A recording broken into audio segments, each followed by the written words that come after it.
Sir నమస్కారం sir. నమస్తే. Sir Lavanya మనకు తెలుసు రాజ్ తరుణ్ ఇష్యూలో కంటిన్యూ అవుతుంది ఇంకా కూడా సోషల్ మీడియాలో. అయితే నిన్న ఒక డిబేట్ జరిగింది టీవీ ఛానల్ డిబేట్లో. లావణ్య అండ్ శేఖర్ పాషా అనే వ్యక్తి ఇద్దరు కూర్చున్నప్పుడు వాళ్ళిద్దరి మధ్య వివాదం తలెత్తడంతో ఈమె చెప్పు తీసుకొని కొట్టడం, అది కాస్త వీడియో సోషల్ మీడియాలో వైరల్ అయింది. ఆ ఇష్యూ కూడా చర్చనీయాంశంగా మారింది. సో అంత చెప్పు తీసుకొని కొట్టేటంత ఎందుకు ఎక్స్ట్రీమ్ లెవెల్కి వెళ్ళిపోయిందా అని చెప్పేసి మీరేం చెప్తారు సార్ ఇష్యూ? ఒకటి, ఆ అమ్మాయి జీవితానికి సంబంధించినటువంటి ప్రతి సందర్భాన్ని సాక్ష్యాధారాలతో నేర నిరూపణ చేయటం అనేది దర్యాప్తు సంస్థలు చేసేటువంటి కార్యక్రమం. దర్యాప్తు కూడా నిజానికి దర్యాప్తు తాలూకా ఏదైతే వాళ్ళు తెలుసుకున్నారో ఆ తెలుసుకున్నది ఓపెన్ మార్కెట్లో పెట్టరు, కోర్టుకు నివేదిస్తారు. ఓకే. కానీ ఇక్కడ ఈ దర్యాప్తు చేస్తున్నటువంటి శేఖర్ భాషా గారు ప్రజా కోర్టులో పెడుతున్నాడు, ప్రజా న్యాయస్థానంలో పెడుతున్నాను అనే ఉద్దేశంతో ఆయన, అంటే ఆవిడ మీద గుంటూరులో పట్టాభిపురంలో ఆవిడ ఎవరి మీద పెట్టిన, అంటే మస్తాన్ సాయి అనే వ్యక్తి మీద పెట్టినటువంటి కేసు తాలూకా ఎఫ్ఐఆర్ కాపీలు, అలాగే దానికి సంబంధించిన ఫాలో అప్ డాక్యుమెంట్స్, వీటితో పాటు ఆవిడ డ్రగ్ కన్జ్యూమర్గా అరెస్ట్ అయినప్పుడు ఉన్నటువంటి డాక్యుమెంట్స్, ఇలా రకరకాల కాగితాలు పోగు చేసి ఆయన సర్క్యులేట్ చేస్తున్నాడు. ఈ సర్క్యులేట్ చేయడంతో పాటు రకరకాల ఫోన్ టాక్ ఇవి కూడా బయటకు వస్తున్నాయి. అంటే మాట్లాడుకున్నటువంటి కాల్ రికార్డింగ్స్ కూడా బయటకు వస్తున్నాయి.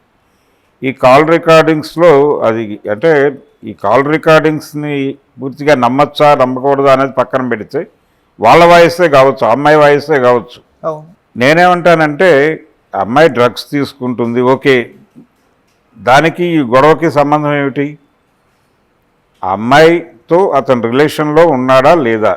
ఉన్నాడు కదా, ఉన్నాడని అతనే చెప్తున్నాడు కదా స్వయంగా. అంటే టైం తేడా ఉండుండొచ్చు. ఈ అమ్మాయి 11 ఏళ్ళు అంటోంది, అతను 7 ఏళ్ళు అంటున్నాడు. దానికి సంబంధించిన కాల పరిమితికి సంబంధించిన తేడా తప్ప కలిసి ఉన్న మాట వాస్తవం. అది ఇద్దరూ అడ్మిట్ చేసి ఉన్నారు. ఈ అమ్మాయి డ్రగ్స్ తీసుకుంటుంది, దానికి ఈ గొడవకి సంబంధం లేదు. ఒకటి, ఆ అమ్మాయికి 100 మందితో సంబంధాలు ఉన్నాయి, దానికి ఈ గొడవకి సంబంధం లేదు. ఇవన్నీ ఇక్కడికి తీసుకొచ్చి ఎందుకు మాట్లాడుతున్నాడు ఈయన? శేఖర్ భాష ద్వారా మాట్లాడిస్తున్నాడు. ఒకవేళ రాజ్ తరుణ్ అనుకుంటే ఎందుకు అంత అగ్రెసివ్గా మాట్లాడుతున్నాడు ఆయన? అంటే ధార్మిక కోణంలో నుంచి, ఒక నైతిక కోణంలో నుంచి ఆ అమ్మాయిని ప్రొజెక్ట్ చేసే ప్రయత్నం చేస్తున్నాడు. అంటే ఒక పక్కన తెలంగాణ ప్రభుత్వం డ్రగ్ ఫ్రీ స్టేట్ చేయాలి తెలంగాణని అని కంకణం కట్టుకున్నటువంటి రేవంత్ రెడ్డి గారి పాలనలో ఒక డ్రగ్ పెడలర్కి, అమ్మాయి డ్రగ్ పెడలర్ అని చెప్తున్నాడు ఆయన. ఈ డ్రగ్ పెడలర్కి న్యాయం జరగాలని ఎలా మాట్లాడతారు? ఆ అమ్మాయి తరఫున ఎలా మాట్లాడతారు? ఆ అమ్మాయి తరఫున మాట్లాడటం నైతికత ఎట్లా అవుతుంది అని ఆయన ప్రపంచాన్ని ప్రశ్నిస్తున్నాడు. ఓకే, ప్రశ్నించవచ్చు, తప్పేమీ లేదు దానిలో. ఇప్పుడే నైతిక కోణం గుర్తొచ్చిందా మీకు? కలిసి ఉన్నప్పుడు ఎందుకు రాలేదు? ఎందుకు ఇప్పుడు కొట్టుకున్నప్పుడు? ఆ అమ్మాయి 100 ఎలిగేషన్స్ పెడుతోంది అతని మీద. ఇప్పుడు మాల్వి మల్హోత్రాను ఆవిడతో రిలేషన్ ఉందని కదా ఒక ఎలిగేషన్ అమ్మాయి చేస్తోంది. వాళ్ళు ప్రెస్ మీట్ పెట్టారు కదా, తిరగబడ్ర స్వామి సినిమాకి సంబంధించి ప్రమోషనల్ ప్రెస్ మీట్ దగ్గరికి వెళ్ళి గొడవ చేసింది కదా ఈవిడ గొడవ చేసిన తర్వాత కదా లోపల రిపోర్టర్లు అతని మీద గొడవ చేసింది. అంటే రిపీటెడ్గా ఈవిడ కూడా విషయాన్ని లైవ్లో ఉంచడం కోసం కృషి చేస్తోంది. పోలీస్ కేసులు పెడుతోంది, మీడియా ముందుకు వస్తోంది, విత్ లాయర్ వస్తోంది. దిలీప్ శంకర్తో కొంత పని నడుస్తున్నట్టుగా ఆవిడ ఫీల్ అవుతున్నట్టు లేదు. ఆవిడ కొత్త లాయర్ల వేటలో కూడా ఉన్నారు. 2-3 హైకోర్టు లాయర్లను సంప్రదించారు ఆవిడ, ఈ కేసు ట్రాకప్ చేయండి అని. ఆవిడ యుద్ధం చేస్తోంది. ఆవిడ కౌంటర్ పార్ట్లో రాజ్ తరుణ్, అతని తరపున శేఖర్ భాష యుద్ధం చేస్తున్నారు. శేఖర్ భాష కొంచెం అగ్రెసివ్గా మాట్లాడుతున్నాడు. అంటే ధార్మికత, నైతికత జోడించి విషయానికి దాన్ని ప్రపంచంలో, అంటే ఆ అమ్మాయి క్యారెక్టర్ని అసాసిన్ చేయటం అనే ప్రోగ్రాంలో భాగంగా అతను అగ్రెసివ్గా కనిపిస్తున్నాడు. ఇది వాళ్ళిద్దరి మధ్య పర్సనల్ గ్రెడ్జెస్ని తీసుకొచ్చి ఉండొచ్చు. ఆ కోణంలో నుంచి ఆవిడ దాడి చేసింది. అయితే నేను అడుగుతోంది ఏంటంటే ఆ అమ్మాయికి అతని మీద గౌరవం లేదు. ఎవరి మీద గౌరవం లేదు? శేఖర్ భాష మీద కాదు, రాజ్ తరుణ్ మీద గౌరవం లేదు. అతనికి ఇల్లీగల్ అఫైర్స్ ఉన్నాయని కదా అమ్మాయి గొడవ. ఇల్లీగల్ అనే పదమే తప్పు నిజానికి. తన కాకుండా ఇంకెవరితోనూ సంబంధాలు ఉన్నాయి అతనికి అనేది ఈ అమ్మాయి అభిప్రాయం. ఓకే, బాగానే ఉంది, అతనికి సంబంధాలు ఉన్నప్పుడు మీరు తప్పుకోండి.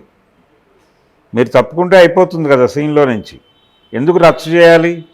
ఏం కోరుకుంటున్నారు? మీ మోటో ఏమిటి అంటే అతనికి ఆ సంబంధాలన్నీ వదిలించి అతనిగా తీసుకొచ్చి నాకు సరెండర్ చేయండి, నేను అతనితో ఉంటాను అంటోంది అమ్మాయి. ఇది ఏమాత్రము లాజిక్ లేనటువంటి డిమాండ్. అతను వద్దు మర్రో అని అతను వెళ్ళిపోయి వేరే వాళ్ళతో ఉంటున్నప్పుడు నువ్వెందుకు పాకులాడుతున్నావు? తప్పు కదా. నువ్వు పాకులాడటం వలన అతను ఏం చేస్తున్నాడు? నీ క్యారెక్టర్ అసాసిన్ చేస్తూ శేఖర్ భాష ద్వారానో మరొకళ్ళ ద్వారానో మాట్లాడిస్తున్నాడు.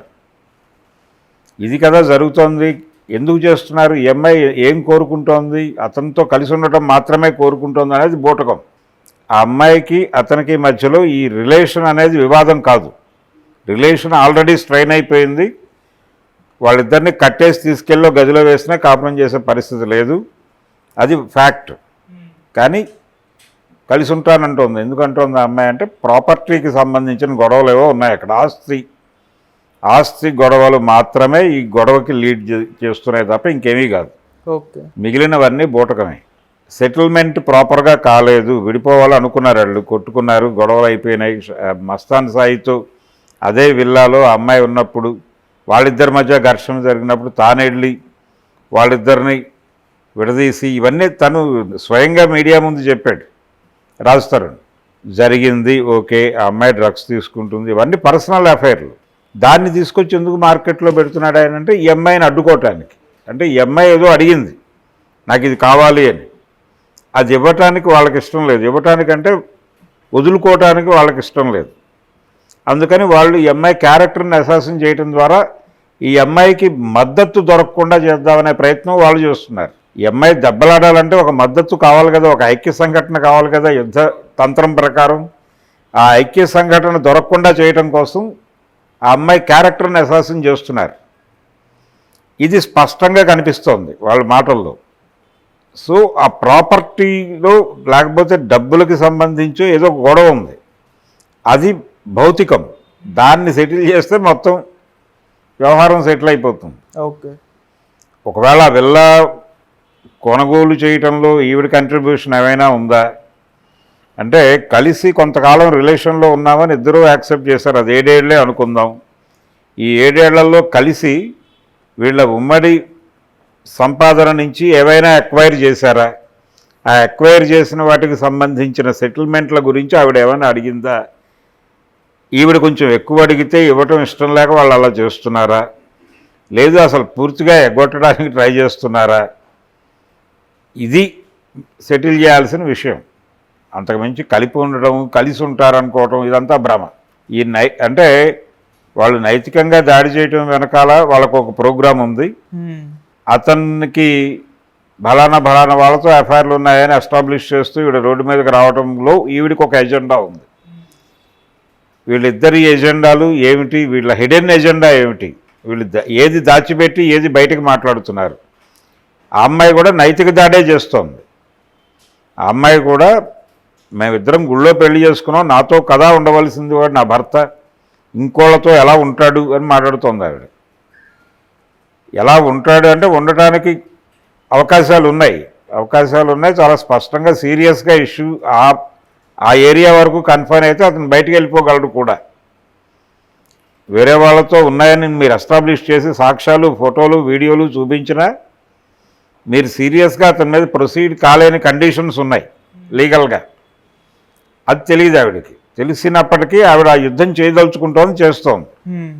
అందుచేత అంటే ఇద్దరు వయోజనులు ఐచ్ఛికంగా ఇష్టపూర్వకంగా కలిసి ఉంటే దాన్ని అభ్యంతరం పెట్టడానికి ఎవరికి హక్కులు లేవు అని ఒక కోర్టు జడ్జిమెంట్ కలదు. దాన్ని అడ్డం పెట్టుకుని హ్యాపీగా బయటకు వెళ్ళిపోతాడు అతను. ఎవరి కంట్రిబ్యూషన్ ఏమిటి అనేది సెటిల్ చేసేసి పంపించేస్తే అయిపోతుంది. ఓకే సార్, ఇది ఆస్తి గొడవ తప్ప ఇతరం కాదని నా స్థిరమైనటువంటి అభిప్రాయం. Thank you so much sir. Thank you.